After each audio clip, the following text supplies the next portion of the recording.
Coming up on Look Today, well, Saratoga Springs High School students held a demonstration today in Saratoga in memory of the Columbine school shooting that would happen 19 years ago today. We were there. And Saratoga Springs Planning Board voted last night with regard to that special permit for the new Code Blue shelter site. We've got that verdict. Plus, Glens Falls Senior Center received a very generous donation for their restoration project, and we've got those details. All ahead on Look Today.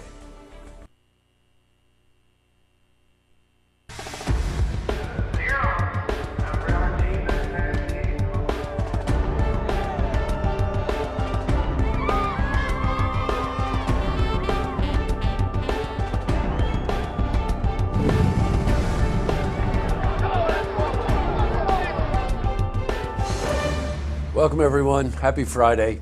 I'm Jay Hood Jackson. This is Look Today. On tonight's program, I sit down with Ray Kimmelblatt. Now, she's the executive director for Northeastern New York chapter of JDRF, and she's here to talk about their upcoming One Walk fundraiser for diabetes research.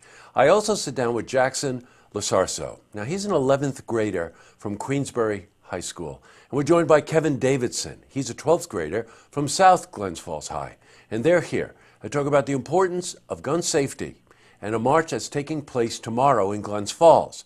Plus, we've got your weekend weather for the Tri-North counties. But first, these headline stories. Well, in our lead story, high school students held a demonstration today in Saratoga Springs in memory of the Columbine shooting that happened 19 years ago.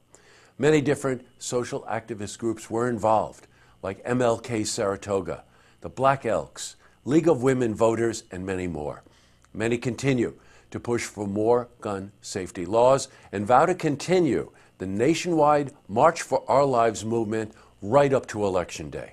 Well, we were at the demonstration and we spoke to Padraig Bond. He's one of the organizers and speakers for the event. We're working to make our own schools safer and our little brothers and sisters' schools safer by taking action and taking a stand on gun control legislation. Congratulations to them. I also sit down later on in the program with two students for a conversation about gun safety. In other news, Saratoga Springs Planning Board voted last night to approve the special permit use for the new Code Blue shelter site.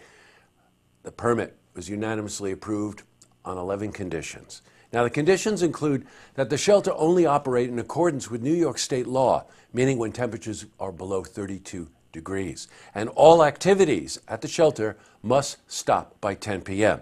Also, a neighborhood advisory council will be formed, made up of at least 4 residents who live right in that neighborhood.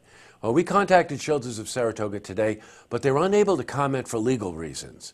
But we will be talking to them and the Saratoga Springs City Office of Planning next week when they can. Switching from news to weather. Today saw mostly cloudy skies. We had a lot of wind. And let's see how the weekend is shaping up.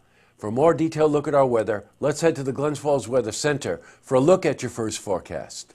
Thanks, Jesse. I'm meteorologist Clarence Sponsor with your first look weather update on Look TV. Here's our national satellite and radar from earlier today. Quiet across the northeast. We could see some cloud cover and a weather system into the eastern Rockies. That's one of the weather systems that could impact parts of the country. But here's our regional satellite and radar. Here's that departing low pressure system, and now we're looking at clear skies across our area. Here's our local radar view from earlier today. And thanks to that area of high pressure, we're going to experience drier weather and then eventually a little bit of a warm-up. Spring's going to really arrive in the Glens Falls areas along the Tri-North counties too. 31 the overnight low, featuring a northwest wind at 5 to 7 miles per hour. Saturday, as we take a look at our 7 a.m. out the door, 31 degrees, 8 a.m. 35, and then we could be in the mid-30s to upper 30s as we head towards 9 a.m. We'll be under full sunshine during the early morning hours on Saturday. Sunshine with a high of 50. Northwest winds at 7 to 9 miles per hour. Does it get warmer? Let's take a look at our extended. Yes, it does. 53 on Sunday, 60 Monday, still with full sunshine. Get out there and enjoy this nice weather. You want to wait till Tuesday to enjoy it? It gets better. 64 with the Tuesday night low of 40. Then we could be back in the mid-50s, featuring a 60% chance of showers on Wednesday. So enjoy this nice weather across the Tri-North County's Capital District area, and that was Your first look weather update here on Look TV. I'm meteorologist Clarence Ponser. Now I send it back to you, Jesse. Thanks very much, Clarence. I don't know about you. I don't know what I'm going to do if it's 50 degrees and sunny out. Jump around. Back to the news. Glens Falls Senior Center received a very generous donation for the restoration project. $15,000 was donated to the center by the First Presbyterian Church. And the senior center, as you probably know, is undergoing a massive renovation project right now. Now, they completed phase one, which included renovating the interior.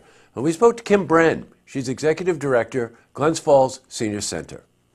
As you know, the church gave us the building in 2014, so having that check come to help us go with the restoration campaign was an amazing gift. We also spoke to my friend Bob Dillon. He's a marketing and fundraising consultant for the center. We've got to start working on the roof. We've got massive amounts of wood that have to be looked at. Some of it's rotted. It'll have to be repaired or replaced and then all painted. And, it's going to cost a couple $100,000. Up next, I sit down with Rae Kimmelblatt.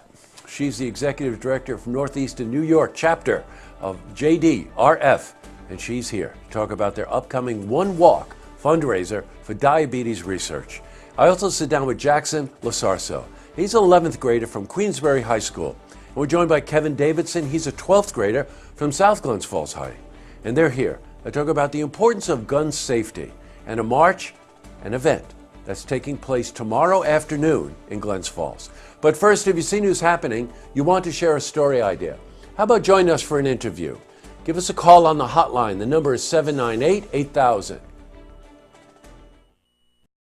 Well, that's all the time we have for this edition of Look Today. It's Friday, so it's time to thank the team. Ladies first, that would be Antoinette and Dana. Of course, we've got Andrew, we've got Drew, we've got Jack and Joel, we've got Norm, and we have the Bat.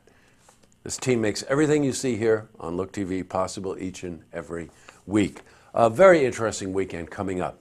We've got a couple of lookouts there. The Rotary 5K, Glens Falls, is tomorrow at SUNY Adirondack. Always a great event to support.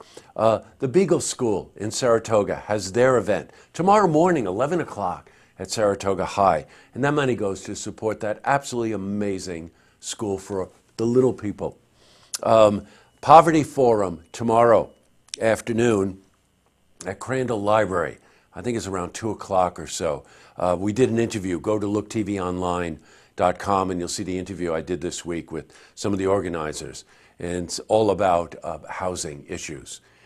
Very informative. At the same time, by the way, right outside at City Park, right next to Crandall Library, is the march that we were discussing with the high school students. And really encourage everyone to support that. This is not about, and I know a lot of people like to make it this way, this is not about taking someone's Second Amendment rights away from them. It's a bunch of nonsense. What this is about is gun safety. It's a problem in this country. If we lock arms to do something about it and we listen to our young people, then I think we'll get someplace with this. The best thing that we can do, show up tomorrow. Show your support. That's it. Hope you have a wonderful weekend, everyone, and we'll see you Monday night for the stories that matter to you. Good night.